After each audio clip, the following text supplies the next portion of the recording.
We're here to talk about an issue that's really important to everybody that cares about human rights. So I think the issue of human trafficking is an important one. It's about human rights, and it is one of the social justice and human rights issues of our lifetime. And Mike, I just want to say that I'm so grateful that, 22 years ago, many people don't know, but I was here and I remember you were on city council, and I came in to talk to a politician about a problem that was occurring in our community. And it had to do with women involved in prostitution, and later, as I found out, young people under 18, both boys and girls. I wrote a needs assessment, which was almost 20 pages. I couldn't talk to anybody that day, but what I was able to do was to put that report on your desk and just hope.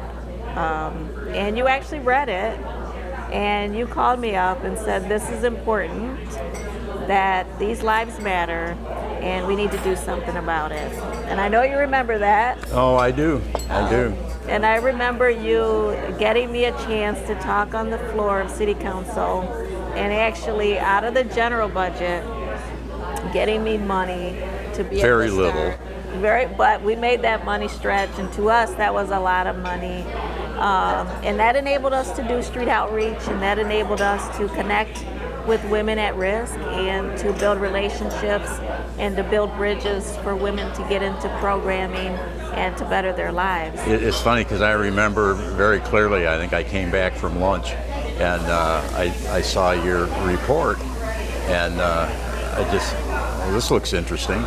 And what I saw in there was just great. I mean, I had thought of how good it would be to have something like that, and I knew it wasn't anything I was going to be able to figure out how to do and initiate. So, I mean, it just kind of came as a gift sitting on my desk, and I read it and I said, well, this is great. Here's somebody that knows what we need to do, has a program ready to go, and all we got to do is put a little money towards it. And that was a tough sell because we were cutting budgets for everything. There was recession again going on in Toledo. I know you had to do some convincing because it's really a matter of the worthy versus the unworthy, and you saw everyone is worthy. So I think it's hard when you have to balance a budget and you have to make cuts, and I'm so thankful that you did that because you did that. That program is still going strong today, and that was 22 years ago. Well, tell me how it's evolved, because I know, pretty well what it was about then. But tell me how it's evolved. Well, we started with street outreach and some support groups for women, and that's really evolved now to having a person come forward and develop a group home called the Daughter Project. So when teenagers are trafficked, they have someplace to go if they need somewhere long term. We still have street outreach going on and going into the jails and things like that. We have a full case management program. We've built a 60-member Lucas County Anti-Trafficking Coalition. We have built from there a state commission with the governor and the Ohio Attorney General. We have been able to pass 3 state laws to protect vulnerable teens and other people who are trafficked. We just convinced one of our federal legislators to pass a federal law. So because we were able to be inspired and motivated and had the resources to even get out there and do the street outreach, that has just snowballed.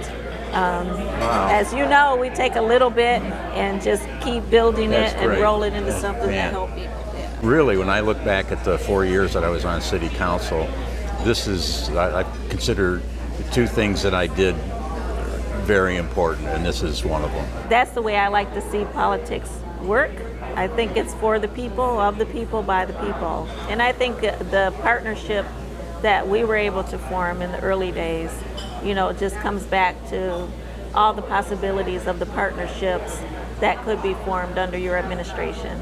I think not only with people who own businesses and things like that, middle class families, but also working class families and families that are in poverty, that are struggling, that are vulnerable and at risk. I think you've demonstrated that you will put your efforts into those areas where people are vulnerable and oppressed, as well as keep families working and keep the whole community from top to bottom, side to side, kind of functioning and moving forward. And so that's why I think you're the candidate that I would love to endorse, because I've seen actually what you've done, and not what you say you're going to do, but I've seen the products and the effects of what you've done and how they've had an effect on the population that we're working with and other populations.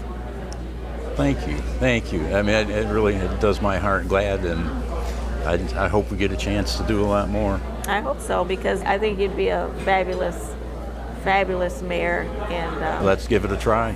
Yeah, let's give it a try. Thank you, Celia. Thanks.